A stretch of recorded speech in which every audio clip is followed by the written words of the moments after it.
Good day, listeners. I am Dan Gabriel M., a second-year BSMT student of the University of Cebu Maritime Education and Training Center. I am here to share my realizations, reflections, and understandings in regards with what is marine environment, what are the major sources of marine pollution and its impact, hazard to human and shipping industry.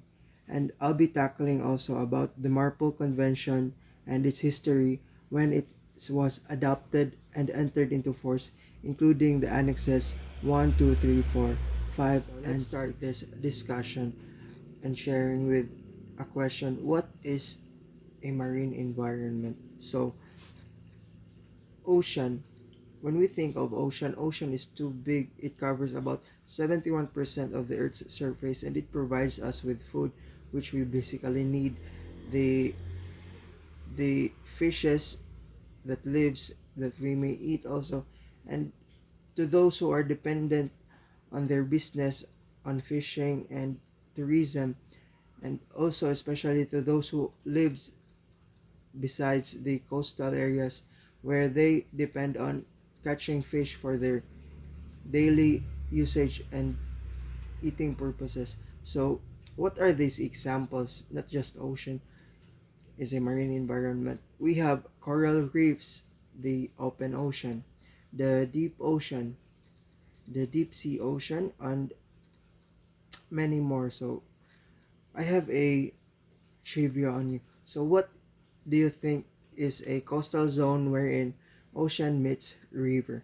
So it is called as an estuary, where the seawater and the river water coming from the mountain meets.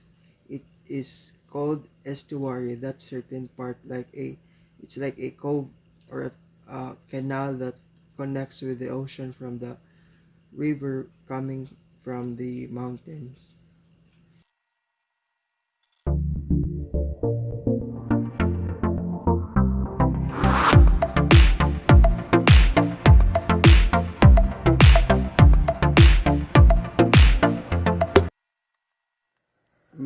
So moving on, we have here the main sources of marine pollution. I had jotted down 10 examples of these main sources of marine pollution.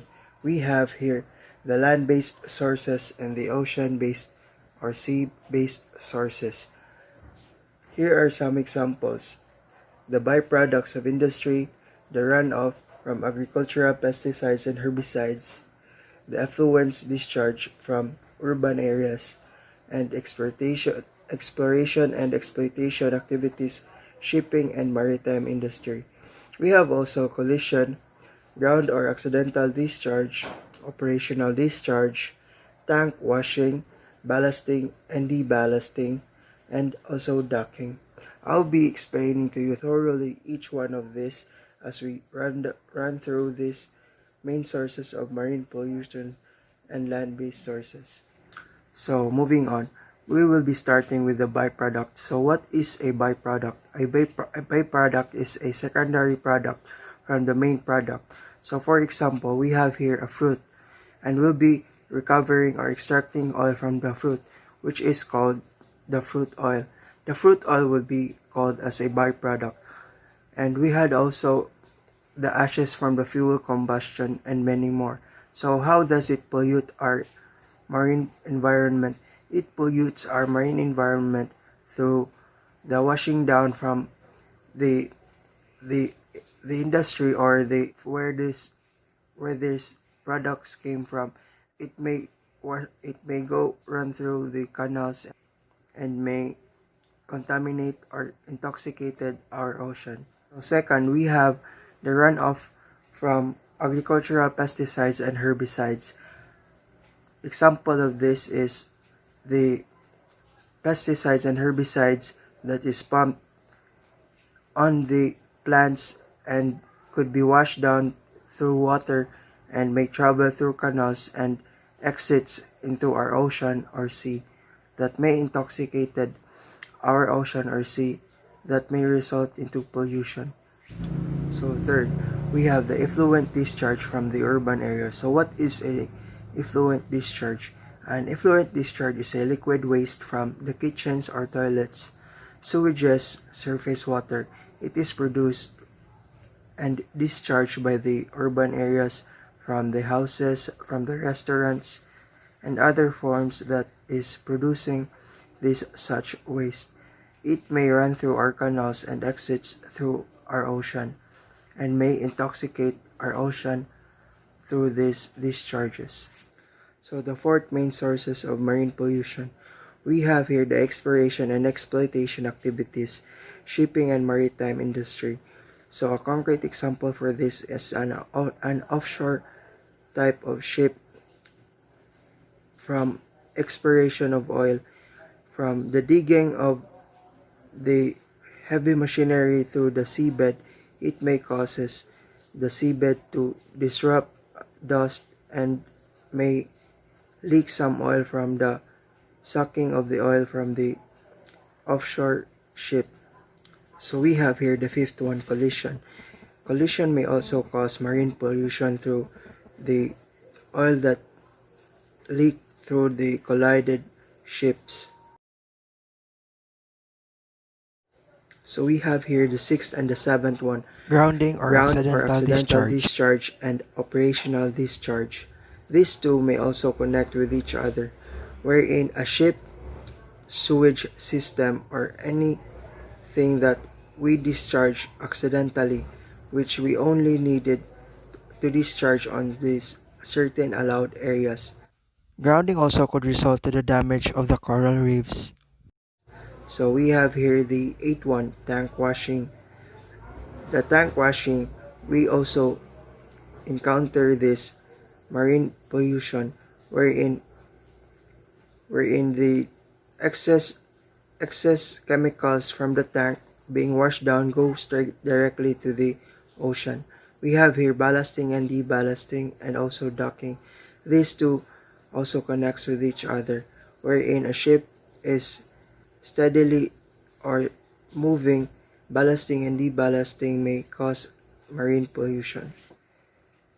So moving on to our last topic, MARPOL, from its history and from annexes 1, 2, 3, 4, 5, and 6. So marine pollution. MARPOL 7378 is the International Convention for the Prevention of the Pollution from Ships, 1973, as modified for the Protocol of 1978. MARPOL is short for Marine Pollution, and 7378 is short for the years 1973 and 1978. MARPOL 7378 is one of the most important international marine environmental conventions. It was designed to minimize pollution of the seas, including dumping, oil and exhaust pollution. And its stated object is to preserve the marine environment through the complete elimination of pollution by oil and other harmful substances, and the minimization of accidental discharge of such substances. The original MARPOL Convention was signed on February 17 of 1973, but did not come into force. The current convention is a combination of 1973 Convention and 1978 Convention. It entered into force on October 2, 1983. As of December of 31, 2005, 136 countries representing 98% of the world's shipping tonnage are parties to this convention. While all ships flagged under countries that are signatories to MARPOL are subject to its requirements, regardless of where they sail, and member nations are responsible for vessels registered under their respective nationalities. International concern on marine pollution. In the last 50 years, expression of concern towards prevention and control of marine pollution and protection of marine environment were brought into number of international conferences. The following is the series of international conventions relating to the marine pollution in the second half of the 20th century.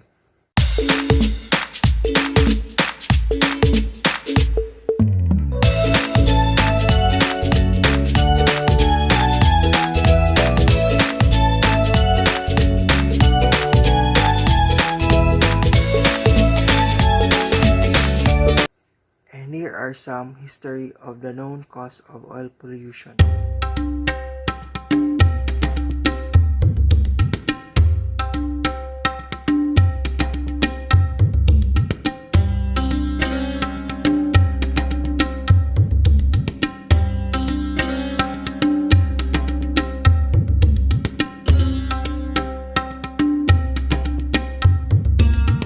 Well, moving on to the 6 annexes, we have here the first one, the Annex 1, which contains the regulation for the prevention of pollution by oil, which entered into force by October 2, 1983. While on the other hand, we have here the Annex 2, which contains the regulations for the control of pollution by noxious liquid substance in bulk, which entered into force on October 2, 1983. While the third annex is the prevention of pollution by harmful substances carried by the sea in packaged form, entered into force in July 1, 1992. So moving on the 6 annexes, we have here the first annex, Annex 1, which contains the regulation for the prevention of pollution by oil, which entered into force on October 2 of 1983. While on the other hand, we have here the Annex 2, which contains the regulations for the control of pollution by noxious liquid substance in bulk, which entered into force by October 2, 1983. While we have here the Annex 3, which contains the prevention of pollution by harmful substances carried by the sea in packaged form, which entered into force on July 1, 1992. Annex 4 contains prevention of pollution by sewage from ships, entered into force September 27 of 2003. Annex 5 contains the prevention of pollution by garbage from ships, entered into force December 31 of 1988. Annex 6, the last annex, the prevention of air pollution from ships, entered into force May 19 of 2005. And that would be all from my understandings, and thank you for listening.